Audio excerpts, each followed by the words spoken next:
it's the worst thing ever. Adults are grooming themselves with toys and things.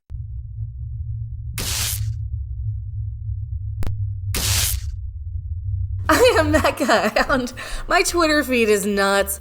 So are adults buying toys from themselves, or do we have to check our kids' toys for grooming stuff?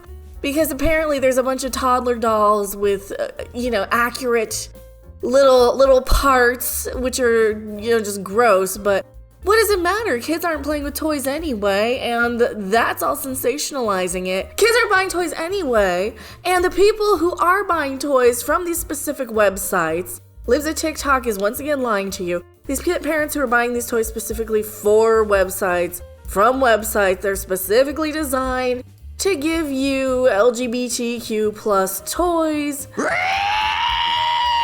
Get over it, Libs of TikTok. But adults are buying more toys for themselves now. It is the biggest source of the toy industry. Does anybody want to buy some of mine? I've got a lot of the Masters of the Universe Origins line that I'm like, I don't want to just donate, but there's, some of them are worth quite a bit now, and I want to sell them, but I don't want to just sell them randomly to eBay or to put them on Craigslist. I'd rather have them go to somebody who actually wants them. Speaking of adult toy collectors, because what happens is you buy the thing as an adult, it sits around and it collects dust, and then you're like, why did I spend all the money on this stuff?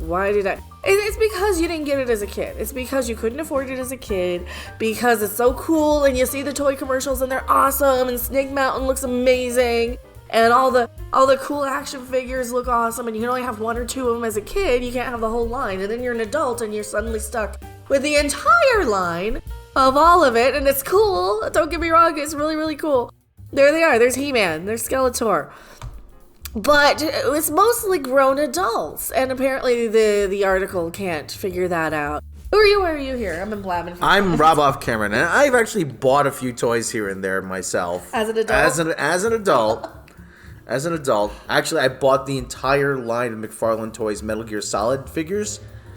And, that was kind of, That wasn't I didn't have nobody had those as a kid. It didn't exist, but those were cool. Well, yeah, and then, as an adult, you buy the stuff that you wish you could have had as a kid. Mm-hmm. Like, oh, if I were a kid, this would have been so awesome. I was buying a lot of Yokai Watch stuffs, too. Yeah. And then what happens? You end up with a lot of it because you're not a kid.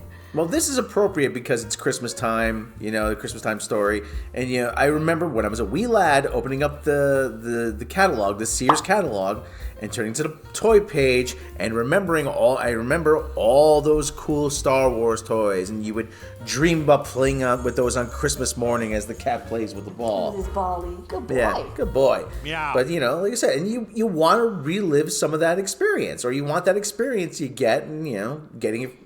Finally getting that. I finally got it. It's like the end of a long quest. Yeah. Yeah, you get your little endorphin, your dopamine. Kid-adults who tend to spend more on toys have a great fondness for cartoon superheroes and collectibles that remind them of their childhood. See, I don't really care about cartoons so much. I mean, I will watch Beavis and Butthead. Does that count? Does watching Beavis and Butthead count as cartoons that remind me of my childhood? Because I was watching that in my teenage years. Dumbass. I buy, once in a while I'll buy Hot Wheels, just so that I could say, yeah, I own an Aston Martin. And you pull out the Hot Wheel out of your pocket. I've got the Mario Kart Hot Wheels and all the tracks, too. That's another one I should probably sell. Hot Wheels are cool. They don't take up a whole lot of room. They're only $1. I mean, come on. So the Mario Kart ones do. They're the whole track sets. They're like Rainbow Road and... But they're so awesome. That's another thing. Like, you can recreate, you can make them better. I've got all the sets of the tracks because at one point I was wanting to connect them all. I've just never had the opportunity or space to do so. I probably have the space to do so now. Well, yeah. I mean, like I said, when you're an adult, invariably they take up a lot of room, and you maybe take it apart and take it out of the box and play with it maybe once, and then it goes back in the box because you're afraid to damage it because you paid so much money for it. Exactly. You're sticking it on a shelf, and then they're dust collectors. Yeah. So invariably you end up selling it or donating it, then you ask yourself, geez, why did I spend all that money? Yeah. Well, see, for me, I always kind of think, okay, well, these are going to hold their value. They're really cool. They're very collectible. If I don't enjoy them, I can sell them to somebody who does. And then I never end up doing it because it's so much work to do. So I only have as an adult. I've only, like I said, I've only bought a few toys. I've bought the Metal Gear figures. I've bought the Yellow Submarine figures from McFarlane, which are really, really nice. And toys are nicer now too. yeah, they're a lot cooler now. They're a lot nicer. And I bought one of the Marvel Legends ones. Is a Sentry, just because he has a cool backstory. So take that as you will. So, like I said, I think what we're seeing is kids don't play with toys; they play with cell phones. Yeah, they play with their iPads. They play with Roblox. They play with Fortnite. They play with video games. Sometimes you will get kids who will have like a plush of a Fortnite character, but for the most part, kids want slime. You know, kids want the quarter little toys of the slime whatevers and the kinetic sands and the, you know, they want that type of crap. They don't want a whole bunch of dust collectors.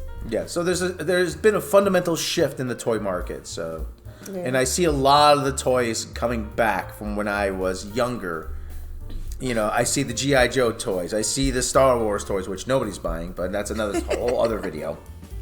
I see the Transformers. I see He-Mans. A lot of these toys are coming back. Yeah, they're all toys from when I was a kid. I got the whole My Little Pony line from when they re-released the 80s ones. So I got most of that collection, too, sitting in a box that I haven't touched since I moved. There's another one anyone want to buy, My Little Pony. And they're not the weird shaped, you know, Friendship is Magic ones. They're like the 80s ones. They're the good ones. Yep. Yeah, so I don't see this stopping anytime soon. No. In the 80s, we had Saturday morning cartoons. We had all of that stuff to advertise toys. And then they stopped being able to use the cartoons as a toy ad.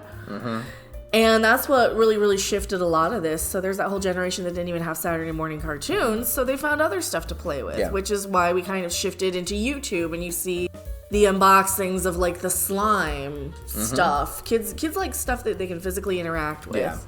And even when I was a kid, you'd put a quarter in one of those little machines and you'd get a little capsule of slime in it. It was ectoplasm back in the day. It was GAC in the 90s. But that's what they liked playing with now. These little kids like playing with slime, and they like playing with stuff that they can interact with. I don't think there's any cartoons on in the afternoon anymore that act as a commercial for the toys. Well, the only cartoons I even hear about are cartoons that grown adults watch. Yeah, freaking Power. How many kids do you know watch Power Rangers? Is that even on? It's still on from what I hear, but I'll look into that. But like I said, you know, it's Transformers. The big toys again are Transformers, He-Man, all stuff adults watch. I mean, I'm guilty. I'm guilty of it too. I have every episode of the G.I. Joe first 2 miniseries on my phone. I mean, I'm guilty of it too. There is a shift in the dynamic actually of who's buying and who's watching.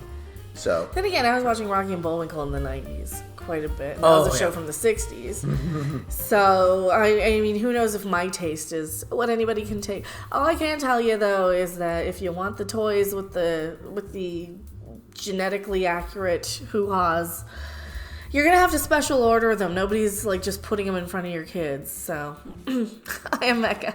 I'm Rob off camera. And enough with the grooming already. Bye. Bye. Thanks for watching. If you liked it, make sure to hit that like button. And if you want to see more, don't forget to subscribe. See you in the next video. Bye! It doesn't get any better than this.